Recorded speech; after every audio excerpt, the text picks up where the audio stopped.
Bismillahirrahmanirrahim. Assalamualaikum warahmatullahi wabarakatuh. Nama diberi Nur Izzati Maria binti Abdul Rahman, nama metrik P133688, dan saya bersama rakan-rakan saya akan membentangkan tajuk perkahwinan di bawah umur. Saya akan mulakan dengan pengenalan. Isu perkahwinan kanak-kanak perempuan bawah umur mula dibahaskan oleh pelbagai lapisan masyarakat setelah berlakunya beberapa kes perkahwinan kanak-kanak di sebuah negeri di Malaysia.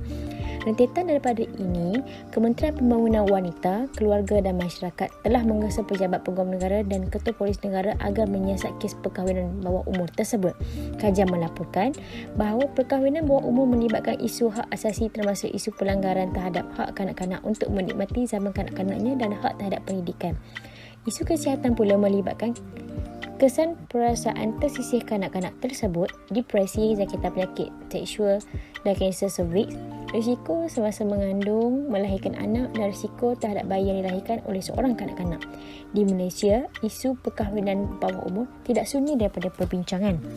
Bahkan, ramai tokoh politik utama negara, agamawan, cendekiawan, tokoh undang-undang dan lain-lain juga memberi pelbagai pendapat dan hujah sama ada boleh atau tidak dan juga kewajarannya. Hal ini menjadikan seolah-olah perbahasan ini tiada titik penghujungnya. Kepada yang menyokong, maka mereka mendatangkan pelbagai hujah untuk mengharuskan bahkan mewajarkannya. Begitulah sebaliknya.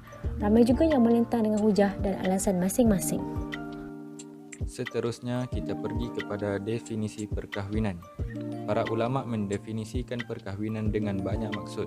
Antaranya ialah perkahwinan merupakan suatu akad yang menghalalkan persetubuhan antara lelaki dan perempuan yang bukan muhrim serta mewujudkan hak serta kewajipan antara keduanya. Perkahwinan dari segi bahasa bermaksud berhimpun, berkumpul, bercantum, bersetubuh dan akad. Manakala dari segi syarak pula bermaksud suatu akad yang menghalalkan persetubuhan dan membolehkan hak-hak kewajipan antara seorang lelaki dan seorang perempuan yang bukan mahram. Perkahwinan bawah umur menurut hukum syarak, pendapat yang menyatakan tidak wajar dilakukan perkahwinan tersebut. Sebahagian para fuqaha berpendapat bahawa perkahwinan kanak-kanak tidak boleh secara mutlak.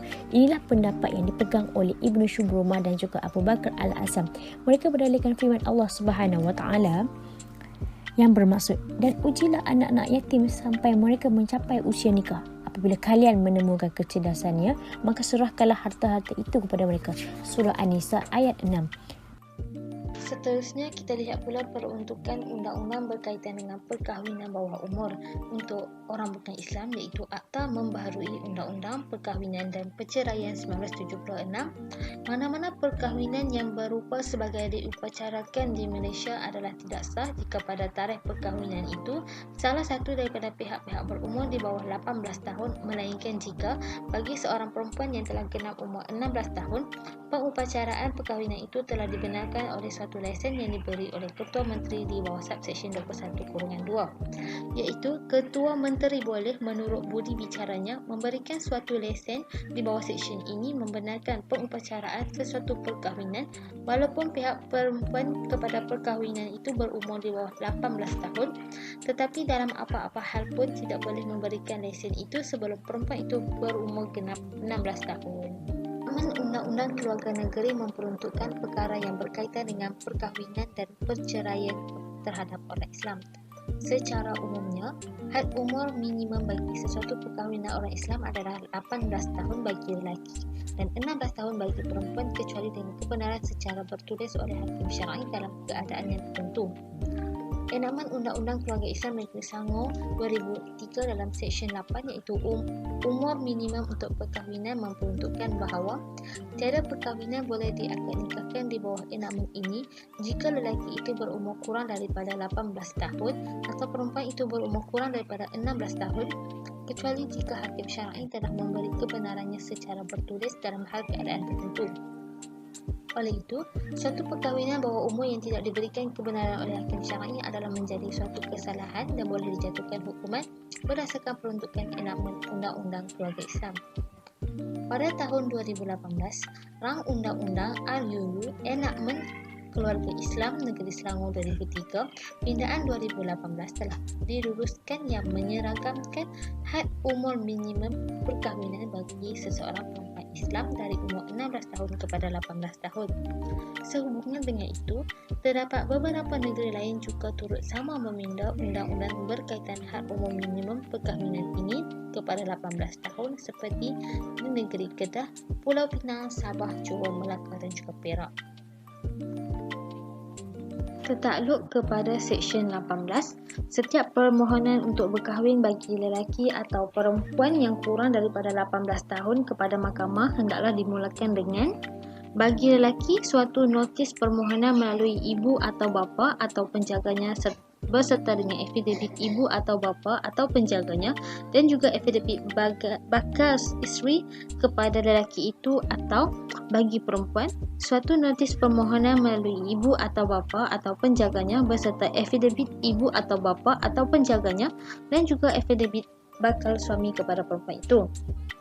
Afidavit tersebut hendaklah mengandungi nama, umur dan status perkahwinannya pada masa itu, alasan-alasan bagi perkahwinan yang dicadangkan itu, pernyataan berhubung dengan tahap kesihatannya, pernyataan sama ada dirinya pernah disabitkan dengan apa-apa kesalahan jenayah atau tidak, kemampuannya untuk memberi nafkah kepada bakal isterinya yang berumur kurang daripada 18 tahun itu, ini dikhususkan kepada bakal suami.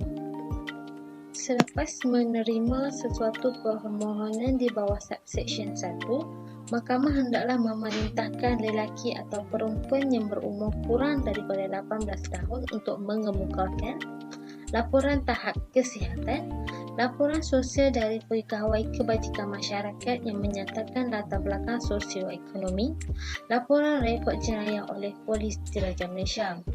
Setelah itu, mahkamah hendaklah mengarahkan lelaki atau perempuan bersama ibu bapa atau penjaganya untuk hadir di hadapannya bagi menyiasat kesediaan mereka untuk berkahwin serta boleh mengecualikan mana-mana pihak ibu bapa atau penjaga dari hadir dalam siasatan. Setelah berpuas hati, mahkamah boleh memberi kebenaran untuk berkahwin dengan memerintahkan pembayaran nafkah oleh bakal suami dan mengeluarkan apa-apa perintah lain yang wajar. Semua prosedur di bawah seksyen ini hendaklah didengar dan diputuskan dalam mahkamah tertutup.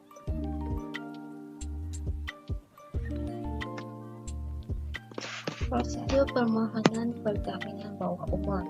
Permohonan hendaklah dibuat kepada pendaftar bagi karya masjid apabila bermustahil. Kemudian pendaftar boleh keluarkan kebenaran berkahwin kepada pemohon anda tidak melibatkan nikah bawah umur, wali raja atau janda berhias.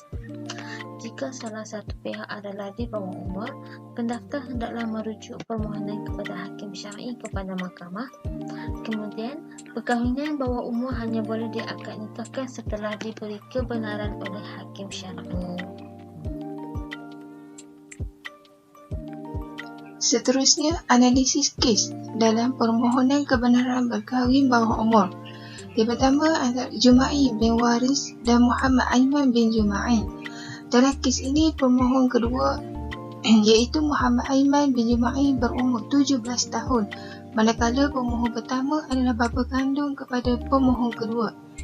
Alasan permohonan dalam permohonan kebenaran berkahwin bawah umur ini, yang pertama, pemohon kedua sudah bersedia untuk berkahwin dan telah mempunyai pekerjaan serta perkahwinan ini dibuat untuk mengelakkan pemohon kedua dan pasangan daripada terus terdedah melakukan maksiat. Yang kedua, pemohon kedua telah bekerja sambilan di Food Panda Delivery dan mempunyai pendapatan sebanyak RM3,000 sebulan. Bakal pasangan pemohon kedua telah mengandung dan kedua-dua belah pihak keluarga telah bersetuju dengan pernikahan yang bakal dilangsungkan. Dalam permohonan ini, mahkamah memberi keputusan. Mahkamah berpuas hati dengan alasan permohonan dan menuliskan permohonan pemohon. Seterusnya, contoh kes yang kedua iaitu Nur Fatimah Zahra binti Muhammad Firdaus Franky dan Muhammad Firdaus Franky bin Abdullah. Dalam permohonan ini, pemohon pertama juga masih di bawah umur. Alasan permohonan yang diberikan ialah yang pertama, pemohon pertama dan pasangan telah suka sama suka dan ingin menghalalkan hubungan mereka untuk mengelakkan fitnah serta perkahwinan yang bakal dilangsungkan telah mendapat persetujuan keluarga kedua-dua belah pihak. Yang kedua, Pemohon kedua menyatakan bahawa beliau tidak mampu lagi menanggung perbelanjaan pemohon pertama yang semakin meningkat dewasa. Manakala alasan yang ketiga, pemohon dua akan pula ke kampung asalnya di Sarawak dan akan menetap di sana. Malah perkahwinan ini untuk mengelakkan pemohon satu terpengaruh dengan ajaran saudara di sana, yang mana saudara pemohon dua bukanlah beragama Islam. Alasan permohonan yang keempat iaitu untuk mengelakkan berlakunya zina antara pemohon satu dan bakal pasangannya. Dalam kes ini, mahkamah telah memutuskan bahawa mahkamah meluluskan permohonan pemohon dan mahkamah hukum ke atas bakal pasangan pemohon pertama supaya memberikan nafkah kepada bakal isteri sebanyak RM300 sebulan. Seterusnya contoh kes yang ketiga, iaitu antara pemohon Muhammad Irman bin Abdullah. Ketika ini pemohon adalah berumur 16 tahun 8 bulan. Alasan permohonan dalam permohonan ini ialah pemohon dan pasangan telah terlanjur dan pasangan telah mengandung 7 bulan. Yang kedua, pemohon merupakan anak angkat kepada satu pasangan suami isteri dan bahawa pemohon tidak pernah berjumpa dengan ibu kandungnya sejak lahir lagi. Dalam kes ini, mahkamah memutuskan bahawa mahkamah meluluskan permohonan pemohon dan mahkamah juga memerintahkan ke atas pemohon supaya membayar nafkah kepada bakal isteri sebanyak RM300 sebulan. Tidak semua kes yang telah dibuat di mahkamah syariah akan diterima oleh pihak mahkamah. Ada kes-kes tertentu yang mahkamah menolak dan ada kes-kes tertentu yang pihak pemohon sendiri menarik balik kes permohonan mereka. Sebagai contoh dalam kes kebenaran perkahwinan bawah umur, yang pertama contoh kes Nur Alia Akira binti Zainuddin. Semasa prosiding kes ini berjalan, beliau sendiri telah menarik balik kes permohonan beliau kerana ketika itu beliau telah mencapai umur 18 tahun. Yang kedua, kes Haslinda binti Munawar. Beliau juga telah menarik balik kes permohonan beliau yang telah diluluskan oleh mahkamah kerana mengambil keputusan untuk menangguhkan perkahwinan tersebut selepas hari ulang tahun. Kes yang ketiga, Nur Alia Nur Seri Putri Elisha binti Ruslan. Dalam kes ini beliau juga telah menarik balik kes beliau kerana ketika itu beliau berumur 17 tahun 12 hari dan telah mengandung selama 5 bulan. Kemudiannya mengambil keputusan untuk menarik balik kes ini. Secara kesimpulan yang boleh dibuat daripada analisis kes permohonan kebenaran berkahwin bawah umur ini ialah mahkamah tidak akan meluluskan setiap permohonan dengan mudah tanpa alasan yang kukuh kerana setiap perkahwinan yang dibina mestilah mempunyai matlamat yang jelas, bukannya kerana nafsu semata-mata. Mahkamah juga akan melihat kepada kefahaman pasangan mengenai tanggungjawab sebagai suami isteri, kefahaman mereka tentang agama, ekonomi pemohon, bakal pasangan dan keluarga. Mahkamah juga akan melihat kepada persetujuan kedua-dua keluarga demi kemaslahatan pasangan selepas berkahwin, lebih-lebih lagi bagi anak-anak mereka yang masih di bawah umur. Kesimpulannya, Islam tidak menetapkan sebarang had umur bagi seseorang itu berkahwin. Jika sudah mencapai tahap baligh, maka Islam membenarkan seseorang itu berkahwin jika mencukupi syarat-syarat untuk berkahwin. Akan tetapi, ia bukanlah bermaksud undang-undang yang ada di Malaysia berkaitan penetapan had umur seseorang untuk berkahwin ini berlawanan dengan hukum syarak. Had umur yang ditetapkan adalah bersesuaian dengan situasi semasa, kerana kebanyakan kanak-kanak di Malaysia masih bergantung hidup kepada ibu bapa dan kurang matang sehingga mereka tamat sekolah menengah. Undang-undang yang menetapkan had umur berkahwin ini bukanlah bertujuan untuk menyusahkan mana-mana pihak serta bukan melawan hukum syarak, tetapi ianya merupakan salah satu usaha kerajaan Malaysia dalam menjaga maqasid syariah dari aspek menjaga nyawa dan menjaga keturunan. Akhir sekali adalah cadangan. Penetapan had umur minima untuk berkahwin di Malaysia masih tidak selaras mengikut negeri. Oleh itu, diharap agar kerajaan dapat menyelaraskan had umur minima tersebut pada umur 18 tahun di setiap negeri bagi lelaki dan perempuan. Seterusnya, memberikan pendedahan yang lebih luas kepada kanak-kanak berkaitan ilmu-ilmu rumah tangga agar mereka lebih bersedia untuk memasuki alam perkahwinan. Seterusnya, Hakim Mahkamah Syariah juga perlu lebih teliti dalam mengendalikan kes permohonan nikah bawah umur untuk memastikan hanya mereka yang benar-benar layak dan bersedia sahaja yang dibenarkan untuk berkahwin di bawah umur. Akhir sekali, ibu bapa yang membenarkan anak-anaknya berkahwin bawah umur ini haruslah mengambil berat tentang hal rumah tangga anak-anaknya untuk menjadi penasihat kepada mereka jika berlaku masalah di dalam rumah tangga anak-anaknya.